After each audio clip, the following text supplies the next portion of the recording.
Gary Karp, time management, Gary Karp.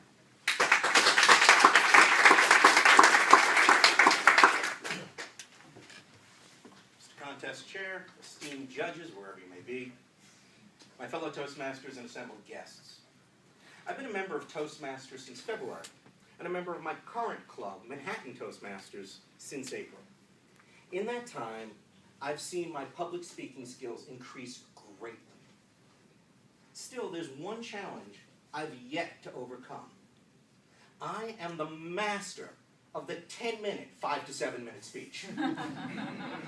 In fact, I hold the record for the 2 longest speeches given in Manhattan Toastmaster Club history. The club celebrated its 10-year anniversary this year. I've only been a member for 6 months.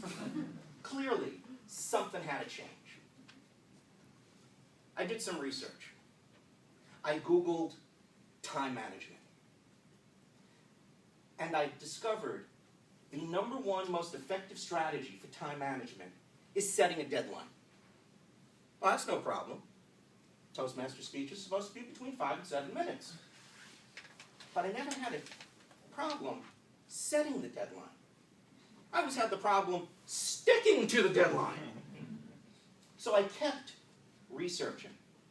And I found out that as important as it is to set a deadline, it's equally as valuable to set a reminder so you can know what time it is.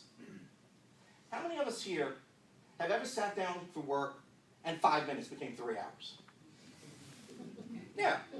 I mean, you sit down at work, and before you know it, the cell phone is ringing, it's your wife on the phone, and she's telling you forgot your anniversary dinner, and she's going to her mother's house to, you know, it's probably why I'm divorced.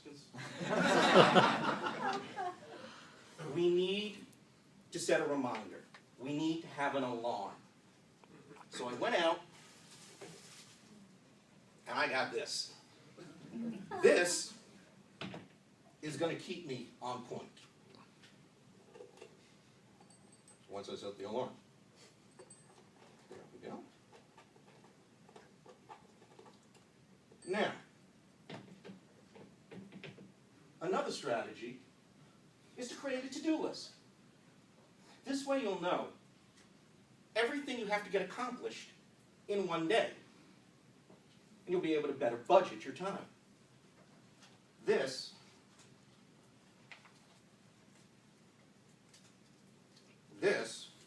is my to-do list. It's a little long. I'm guessing that most of you probably have to-do lists that look very similar to this. In this day and age, we're supposed to multitask. We've got so many things that are coming at us. We got FaceTwit and Piniverse. We got you guys and Hookup and Meetup or Throw-Up or Shut-Up or whatever it is. It's impossible to remember everything that's going on. We keep adding things to the bottom of our list, but we never cross anything off the top. So, I decided to cut mine down. Now, I only write down the 3 things that I must absolutely be accomplished by the end of the day.